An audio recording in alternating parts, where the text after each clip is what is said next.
बिस्मिल्लाहिर्रहमानिर्रहीम। सामीन और नाज़रीन अस्सलाम वालेकुम।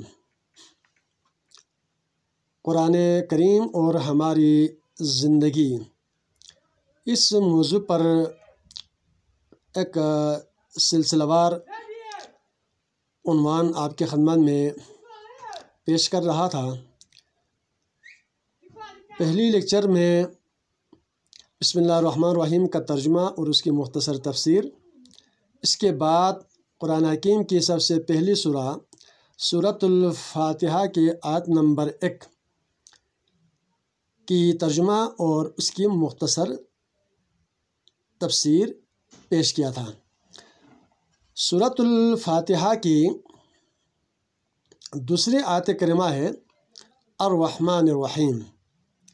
ये दोनों अल्लाह ताला के सिफ़ाती अस्माउल हुस्ना में शामिल हैं और यही आयत करीमा बिस्मिल्लाहिर्रहमानिर्रहीम के आयत में भी मौजूद है।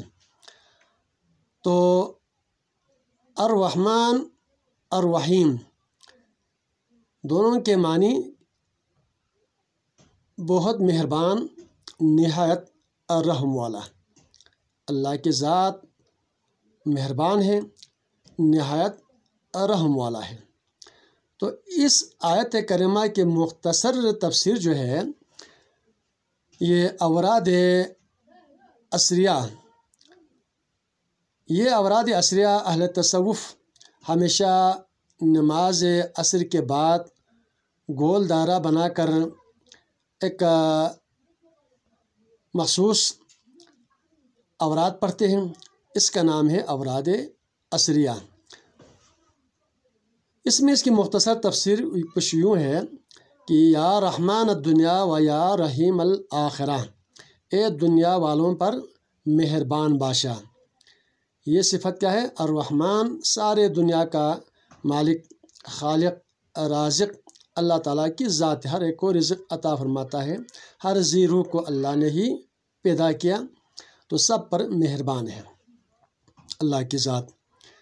व या रहीम अल आखिरा, आखरत वालों पर निहायत मेहरबान ज़ात। अब यहाँ पर यह बात वाज़ेह है कि क़यामत के दिन जब जन्नत जहन्नम की तक़सीम होंगे, तो अहले जन्नत वालों पर अल्लाह का ख़ुसूसी करम होगा। मेहरबान बादशाह जो है अहले जन्नत के लिए अपनी करम, रहमतें अता फरमाएगा। जन्नत में लुत्फ़ अंदोज़ होंगे। तो अल्लाह ताला ने अहले जन्नत को, जिसका तज़किरा ज़िक्र जन्नत में जो कुछ है उसका पस मंज़र कुरान हकीम के मुख्तलिफ़ सूरतों में बयान फरमाया है। जैसा कि सूरतुर रहमान, सूरतुल हाक़ा, सूरह यासीन और दीगर मुतादिद सूरतों में जन्नत का मुकम्मल पस मंज़र और अल्लाह की रहमतों नियामतों का तज़किरा मौजूद है। तो क़यामत के दिन अल्लाह ताला की जो मेहरबानी है वो सिर्फ़ अहले जन्नत पर होंगी। चूँकि अल्लाह ताला ने कुरान में ये वादा फरमाया कि काफिरों के लिए, मुशरिकों के लिए जो है, मुनाफिकीन के लिए उनका ठिकाना जहन्नम है, वो दोज़ख़ी हैं। हुम फ़ीहा खालिदून, वो हमेशा इसमें रहेंगे। तो क़यामत के दिन जो है अब काफिरों पर, मुशरिकों पर, मुनाफिकों पर अल्लाह का करम नहीं होगा, बल्कि वो दोज़ख़ में अज़ाब भुगतेंगे। क़िस्म क़िस्म के अज़ाब का सामना करना होगा। तो कुरान ने इस चीज़ का भी तज़किरा फरमाया है कि उनके लिए क्या है? अज़ाबुन अलीम, दर्दनाक अज़ाब, अज़ाबुश शदीद, अज़ाबुन अज़ीम, बड़ा अज़ाब, अज़ाबुन मुहीन, इंतहाई रुस्वाकुन अज़ाब। अब हम ये नहीं जानते हैं कि काफिरों के लिए, मुशरिकीन के लिए, मुनाफिकीन के लिए जो अज़ाब अलीम है, जो अज़ाब अज़ीम है, रुस्वाकुन अज़ाब है, वह कितना तकलीफ़ देह है, किस किस्म के अज़ाब है, वो हमें मालूम नहीं है। लेकिन कुरान में इस चीज़ का तज़किरा वाज़ेह तौर पर मौजूद है। तो कुरान करीम और हमारी ज़िंदगी, मुसलमानों को चाहे कि अल्लाह ताला के अहकामात पर अमल करते हुए क्या करना है?